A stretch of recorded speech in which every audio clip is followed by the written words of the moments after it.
안녕하세요. 짜지않은 짠테크 짜잔댁입니다. 경제적 자유를 꿈꾸며 절약하고 저축하고 투자하는 신혼부부입니다. 오늘은 종잣돈 모으기 프로젝트 제3단계 영상으로 인사드립니다. 1단계와 2단계는 댓글로 링크를 남겨놓을 테니 못 보신 분들은 한번 보시는 것을 추천드립니다. 저희 부부는 20년 1월에 짠테크를 시작하고 21년 7월에 목표했던 종잣돈 1억을 모으고 21년 8월에 청약 당첨으로 내 집 마련의 꿈을 이루었습니다. 종잣돈 1억 달성도, 청약 당첨을 통한 내 집 마련도 모두 절약하면서 아낀 돈을 한 푼 두 푼씩 모아갔기에 가능한 일이었습니다. 하지만 저에게도 처음엔 절약이라는 요놈, 뭐부터 어떻게 시작해야 할지 정말 난감하고 막막했습니다. 그러나 이 방법을 통해 조금씩 절약이란 녀석과 친해질 수 있었습니다. 그리고 저는 이 방법이라면 누구나 즐기면서 절약에 성공할 수 있다고 생각합니다. 이 방법은 총 2가지의 스텝으로 구성됩니다. 첫 번째는요, 바로 파악하기입니다. 나의 3개월간 지출 내역을 파악하는 것입니다. 카드 사용 내역, 현금을 쓴 내역을 모두 적고 항목별로 분류를 합니다. 지출은 크게 고정지출과 변동지출로 나눌 수 있는데요. 고정지출은 관리비, 대출 상환금, 이자, 보험비 등 매달 일정 금액이 무조건 나가는 지출 금액을 말합니다. 변동지출은 식비, 생필품비, 미용비 등 지출이 필요하지만 금액이 고정적이지 않은 지출 금액을 말합니다. 하지만 고정지출은 이거, 변동지출은 저거, 이렇게 딱 정해진 것은 아닙니다. 예를 들어 교통비는 누군가는 고정지출로 잡지만 또 누군가는 변동지출로 볼 수 있기 때문입니다. 보이는 화면은 제가 가계부를 작성할 때 분류한 항목들이니 지출 내역을 파악하실 때 참고해주세요. 이렇게 3개월치 내역을 파악해서 항목별로 분류하고 3개월치의 평균 금액을 내면 첫 번째 스텝이 완료됩니다. 가계부를 써오신 분들이라면 쉽게 파악이 가능하겠지만 그렇지 않은 분들은 이 과정이 제법 귀찮으실 거예요. 적어도 1시간 이상 시간이 걸릴 수도 있습니다. 하지만 이 첫 번째 스텝이 선행되어야 그 다음 스텝으로 넘어갈 수 있습니다. 지피지기면 100점 100승이라는 말이 있죠.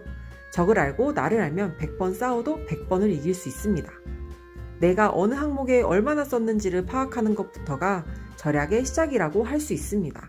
귀찮다고 생각하지 마시고 1시간만 투자해보세요. 시작이 반이다 라는 말이 있듯이 첫 번째 스텝을 완료한다면 여러분은 반은 성공하신 겁니다.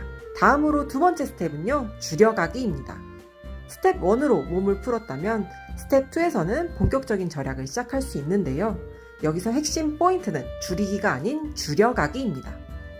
여러분은 이미 스텝 1에서 항목별 평균 금액 파악을 마치셨을 겁니다. 어떤 항목은 매달 고정적인 비용이 지출되었을 거고 또 어떤 항목은 생각보다 너무 많이 나와서 놀라셨을 거예요.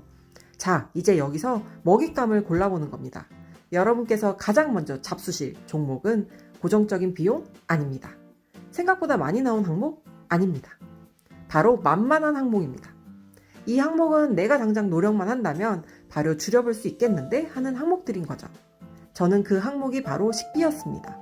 식비는 나의 의지만 있다면 외식이나 배달을 참을 수 있고 집밥을 해먹으면서 단돈 1,000원이라도 줄이기 가장 쉬운 항목이었습니다. 처음 제가 3개월치 평균 식비를 파악할 때는 60만 원이었습니다. 그때는 남편도 해외 출장을 갔을 때라 오롯이 저 혼자 사용한 식비였어요. 현재 저희 부부의 한 달 식비는 25만 원입니다.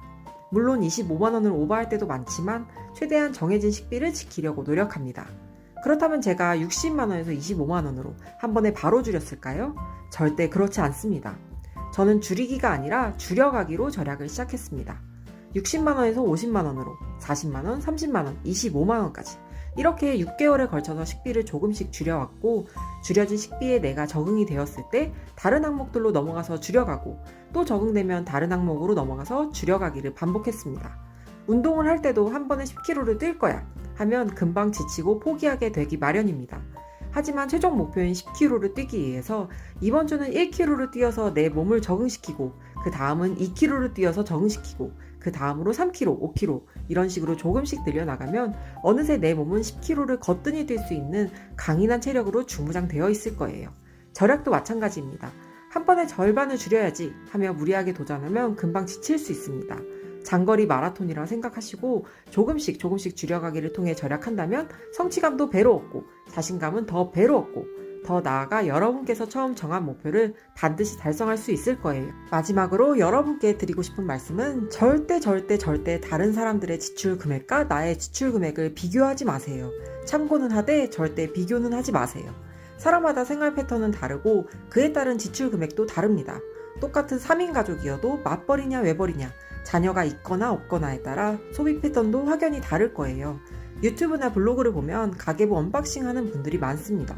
다른 분의 가계부를 보고 나한테 적용해 볼 수 있는 부분은 얻어가고, 그렇지 않은 부분은 참고만 하고, 나는 나만의 다른 방법을 찾아보고 적용하면 됩니다.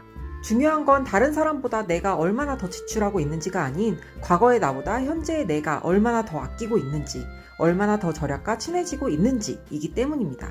오늘 영상도 끝까지 시청해주셔서 감사합니다. 파악하고 줄여가고 이 방법을 꾸준히 한다면 여러분도 프로 절약녀가 되실 수 있을 거예요. 절약 생각보다 할만합니다. 절대 포기하지 마시고 하나씩 도전해보는 여러분이 되기를 진심으로 응원할게요. 저는 오늘도 여러분의 짜지 않은 짠테크를 응원합니다. 감사합니다. 짠요.